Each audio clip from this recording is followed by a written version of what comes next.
We choose to go to the moon in this decade and do the other things, not because they are easy, but because they are hard. In 1962, President John F. Kennedy told a cheering crowd of more than 40,000 people at Rice University that American astronauts would land on the moon by the end of the decade. With much of the needed technology not even invented yet, it was a bold promise many people didn't think was possible. In this week's episode of JFK 35, we'll revisit his speech at Rice University and also speak with historian Doug Brinkley and his new book, American Moonshot, JFK and the Great Space Race. And so, my fellow Americans, ask not what your country can do for you, ask what you can do for your country.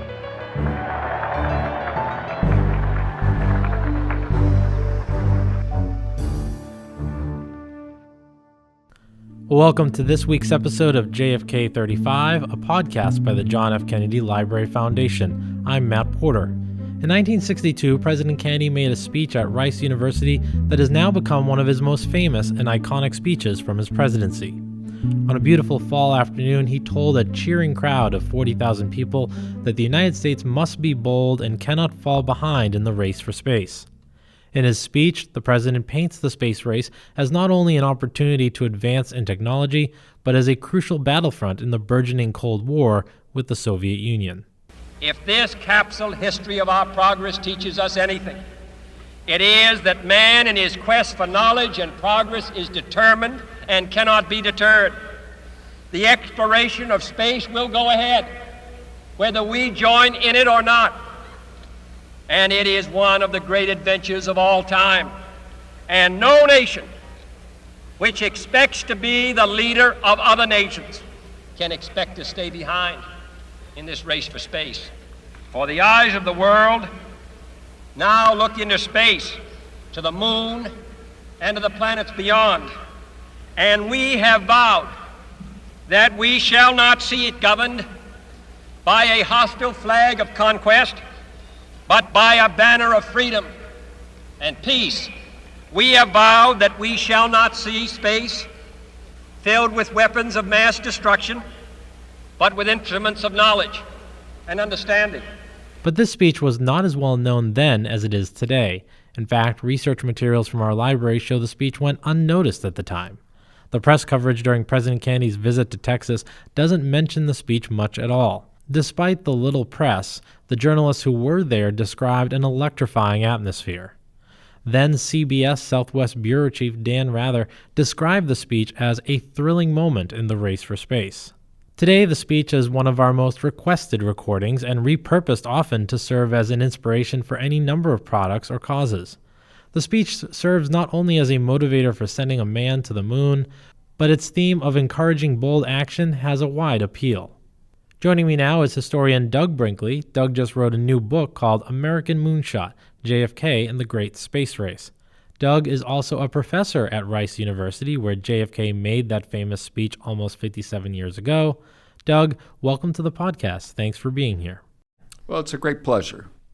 Well, your book is a really nice complete look at the space race from its modest beginning all the way to getting ready to go to the moon.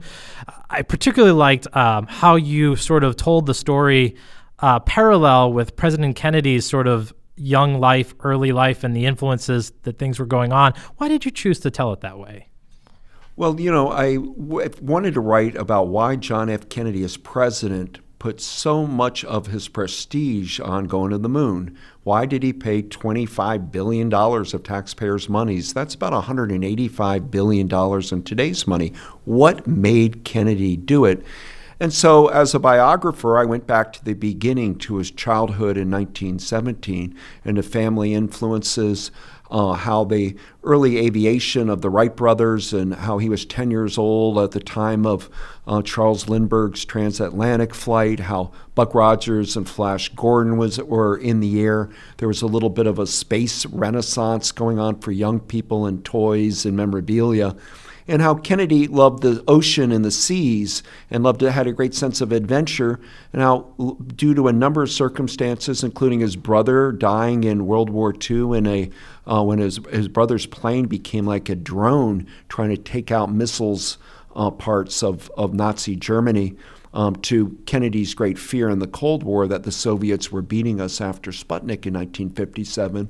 I followed Kennedy's career, and it started making sense why he was poised to make the new frontier, which is the name for his presidential agenda, into a high frontier of space technology, and the Apollo program going to the moon was the heart and soul of it.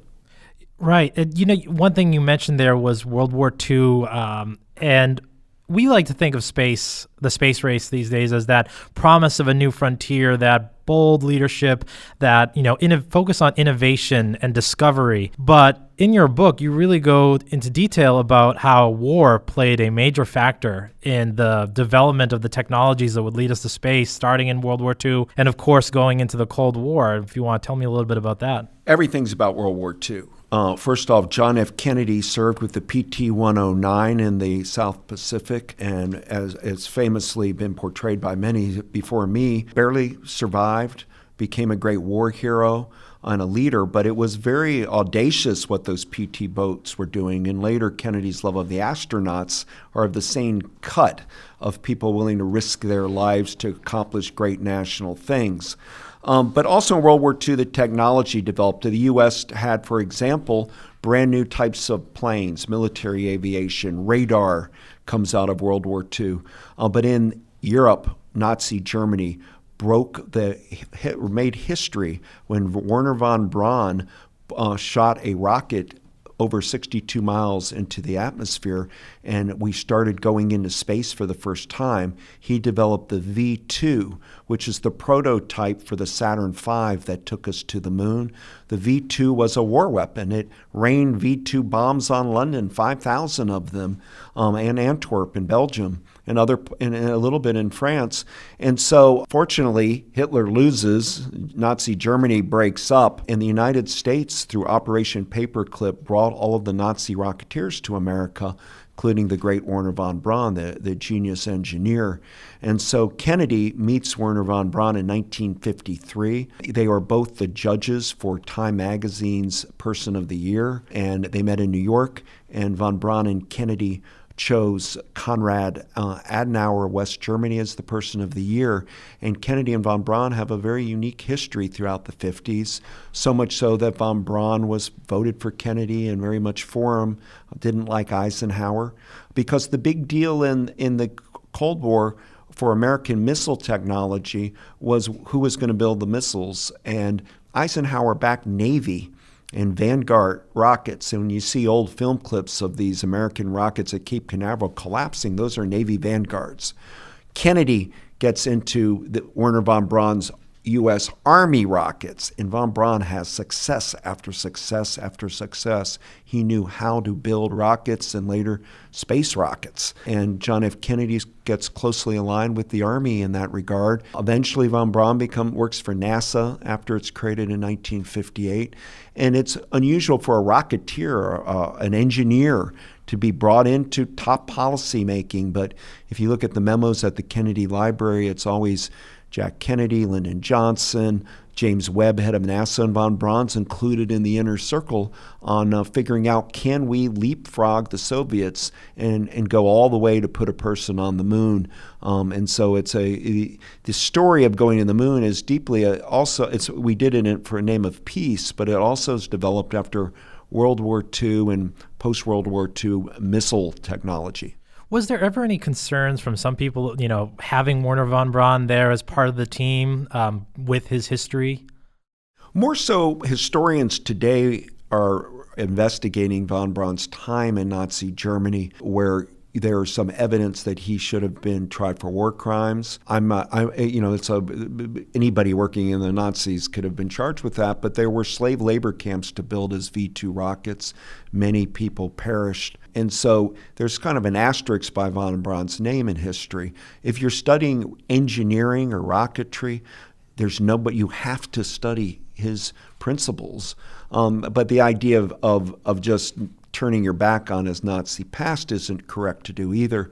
But von Braun, once he came to America, he became naturalized. He called himself a German American, and he ended up staying very loyal to the U.S. government for his entire career.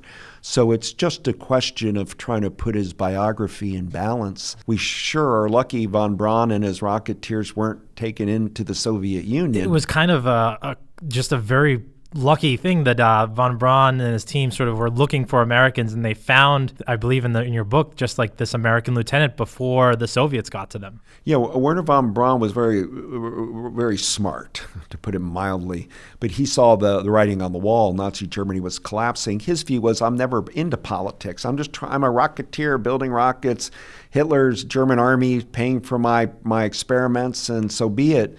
But he knew to turn himself into U.S. armed forces. Otherwise, the Soviets would have gotten to him. And in London, if the British got to him, he may have been tried for war crimes for what he did to the city of London with his V-2 rockets. But the Truman administration said, look, this is the biggest, a windfall of the post-war world. We're getting all of this science coming over in one swoop. And so they call von Braun a prisoner of peace, and they bring him to Fort Bliss near El Paso, and he starts testing his rockets on the White Sands Proving Ground in New Mexico, which is by Roswell, New Mexico, where Dr. Robert Goddard, the great early American Rocketeer, was perfecting them. And von Braun already, as soon as he comes to America, is talking about going to the moon and the Mars. And he gets adopted by Walt Disney on his television show as explaining the future of space exploration. He writes articles, books. Von Braun becomes a big celebrity. Walter Cronkite would go down to hang out with them in Huntsville, Alabama. And so von Braun did a lot to promote going to the moon, and he finally had a president that knew how to find the money in Jack Kennedy to pursue such a thing. So let's talk about that. NASA was not in great shape when President Kennedy took over. How did President Kennedy go from turning that ship around and, getting NASA to where it was to not only put men in space and then have John Glenn orbit, but eventually set NASA up so that it could get men to the moon within the 10-year deadline? The big thing to keep in mind with President Kennedy is that he did not like Sputnik. Jack Kennedy liked to be first. He never lost a political election. He ran for Congress in 1946 and won in 48. We ran all the time in the 40 for Congress and won in 1952. He won the Senate, 58 the Senate, 1960 the presidency. He liked to be first. He was competitive. It comes out of his family's DNA. And the fact that the Soviets had beat us with satellite, putting one up in the Eisenhower years, inflamed Kennedy. And he started using it as a club against Eisenhower and Nixon. There's a space gap, a missile gap. So much so when Kennedy debated Nixon in the famous 4 debates in the fall of 1960. At one point, Kennedy scores points by going after Nixon and saying, you told Khrushchev last year that you want to be a number one in appliances, and America's beating you in appliances. I will take my TV in black and white. I want to be number one in rocket thrust. And then he tells Nixon in one of the debates, if you're elected, basically, I see a Soviet flag planted on the moon. I want to see an American flag on the moon. And did that have an effect on people? Was that? Oh, yeah. It's part of this idea that technology and NASA and going to the moon was all in the mix. But Kennedy becomes a salesperson for it. The New Frontier, I found out in my book, was actually being used in early 1960 by NASA in their publications. They would call it the New Frontier. There's a direct correlation between Kennedy and the New Frontier, and just the term. Then once he's president, of course, Yuri Gagarin goes into space, the Soviet cosmonaut, and Kennedy now allows on May 5th of 1961, Alan Shepard to go. The big thing was, can we risk putting an astronaut into space? Because we had a lot of disasters at Cape Canaveral. And Shepard's a success. Kennedy basks in the glow of America as a new hero. Kennedy recognizes that space exploration's a television bonanza. It's good politics. It's good for the American spirit. And that same month as Alan Shepard, he goes to Congress on May 25th, 1961. It's an afternoon joint session of Congress when he makes the pledge, we'll put an astronaut to the moon and bring him back alive by the end of the decade. At that point, it's all about convincing Congress to fund it. Kennedy does an amazing job, and it becomes a big bipartisan effort to fund Mercury, Gemini, and Apollo. You talk a lot about James Webb, the people that Kennedy put in charge of this mission. How important was that, and how good was he at finding the right people for the right jobs to do the right thing? Beside John F. Kennedy, the other two important people on going to the moon are Lyndon Johnson and James Webb. Webb is running NASA and its high water mark in the Kennedy years, and he is an amazing administrator. I don't know if I've ever, and I've written a lot of books of presidential history, have ever seen an administrator of any government agency as effective as Webb. He was from North Carolina. He was a great lawyer. He had worked in the Truman years dealing with budgets, new State Department and international affairs, had worked in Oklahoma, and is a business partner of Senator Robert Kerr of Oklahoma. Kerr was the head of the Senate Space Appropriations. And then Lyndon's good buddy was Congressman Albert Thomas, who was the head of Space in Congress Appropriations in Houston, Texas. So Webb was able to bring in the two leaders of space on Capitol Hill into Kennedy's New Frontier moonshot pledge. And with the money, things can happen. And it was always well spent at NASA. There weren't budget overruns that were waste. NASA didn't waste money. They perfected technology. And the spin-offs that Webb always understood, it wasn't just about going to the moon or having global prestige or winning a Cold War battle. It was about new technology. And so we connect, whether it's MIT or Purdue or Rice University or University of Alabama, I can go on and on naming beneficiaries of NASA because this was providing technology jobs, and it pushed America into the new tech age. If you want to study the history of technology in recent decades, there are two big moments: NASA in the Kennedy years and Silicon Valley 1970s. We're living in the world of both of those two energies. You said Sputnik was a low point, but that was, during the Eisenhower years. Was there any other low points where you could say it almost didn't happen? Points where things went wrong and that the thing we just didn't almost get there. Were those moments? Well, Sputnik's a low point, but on the other hand, it's a spur. It spurs America onwards. We don't like losing in the United States when Jack Kennedy would talk about in football terms. Why does Rice play Texas? It's a challenge. And he was saying the Soviet Union's challenging us. Things got difficult when John F. Kennedy died. You lost your great cheerleader, orator, salesperson for going to the moon. But Jackie Kennedy met with Lyndon and Lady Bird, and Johnson lived up to his word. He said, I'm not going to forget Kennedy's dream. They named Cape Canaveral Kennedy Space Center, the first honor of the slain President Kennedy. And Kennedy's name was evoked throughout the 1960s every time budgets were going to be cut. It came at one point 5 votes away in the Senate for cutting the moonshot. So budget appropriations may be a little boring, but they used to say in NASA culture, no bucks, no Buck Rogers.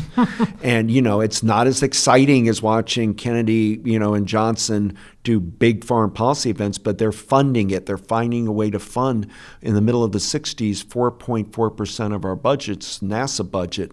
Today, it's less than 1/3 of 1%. But the Apollo 1 disaster, when 3 astronauts are blown up on the launch pad, Chaffee, Grissom, and White, that's a setback because, some people thought we maybe have to stop Apollo. It's not working. We're trying to work too fast, breakneck speed.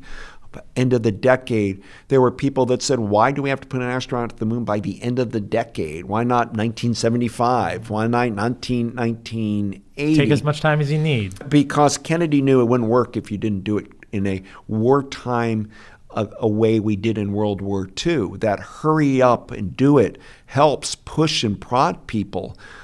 We didn't, in World War II, FDR had to do the Manhattan Project breakneck speed, or industrial mobilization, procurement, changing our factories from, making women's blouses, next day parachutes. A trumpet company would start making ship valves. We did it in World War II.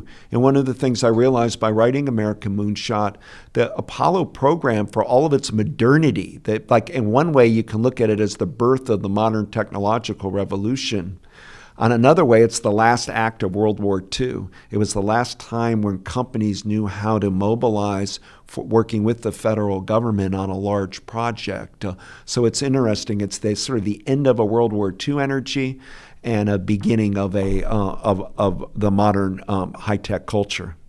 So we're almost out of time, but I want to talk about one more thing, which was Neil Armstrong. You were lucky enough to interview him for the oral history. You actually told the story how you initially tried to interview him years earlier, and he gave you a polite decline, but then remembered you when he wanted to do an oral history. You both talked a little bit about how can you capture this sort of drive again for a moonshot, whether the moonshot is solving climate change or whether it's going to Mars.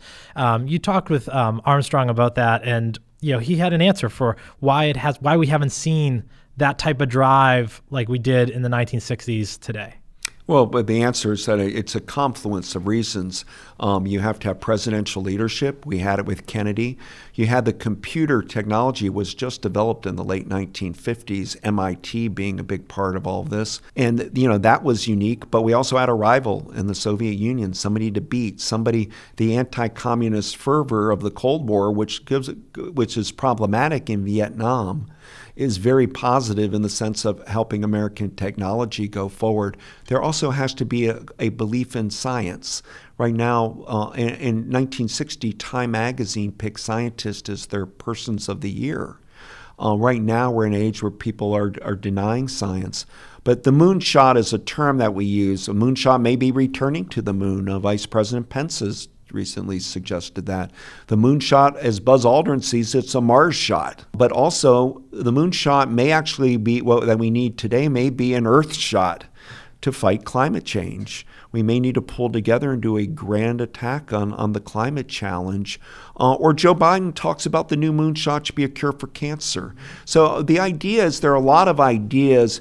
What people are hungering for in the 50th anniversary of Apollo 11 is Americans working together politically and with a grand goal. And even though we're going to squabble about other things, there's one large thing that we can do as Americans that doesn't divide us. And Kennedy provided the leadership for that. We could use that kind of leadership right now. Here. I agree. Well, Doug, thank you so much for joining us on the podcast. We wish you luck with the book. I'm certainly going to enjoy reading the rest of it. Thank you. Thank you so much.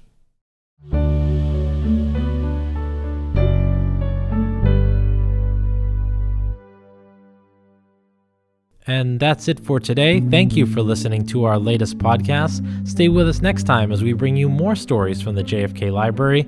If you have questions or story ideas, email us at jfk35pod@jfklfoundation.org or tweet at us at JFK Library using the hashtag JFK35. You can also follow us on Facebook and Instagram. And if you liked what you heard today, please consider subscribing to our podcast or leaving us a review on iTunes. Thank you for listening and have a great week.